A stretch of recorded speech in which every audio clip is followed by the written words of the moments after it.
જેતપુરમાં medical સ્ટોરમાં દવા બાબતે યુવકને મારતા ચકચાર મચી જવા પામી છે।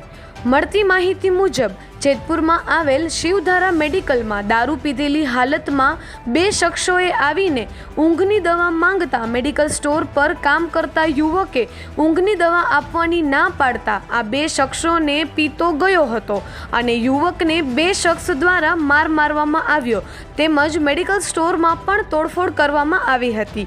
તો મેડિકલમાં કામ કરતા યુવકને ઈજા થતાં સારવાર અર્થે સિવિલ હોસ્પિટલ ખાતે ખસેડવામાં આવ્યો હતો।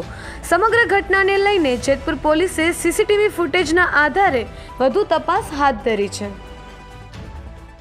મેં તરસભાઈ ચાંદવાણી મેડિકલમાં દવા લેવા આવ્યો તો ઊંઘની ને એની નીંદરની દવા માંગી પ્રિસ્ક્રિપ્શન એને આપવાની ના પાડી તો મારવા માંડ્યા। અંદર આવીને બોટલ કાચની મારી, હાથ પગમાં માર્યું, ભીકા પાટા માર્યા અને 4 જણા હતા અને દુકાનમાં તોડફોડ કરીને બધું ઇમરાન પરમાર અને હુસેન કરીને કોઈક હતું, 2 જણા હતા। 6 જણો ઊંઘની દવા આપવાની ના પાડીને મારવા માંડ્યા, કાચની બોટલ માથામાં મારીને ફૂલ પીધેલા હતા।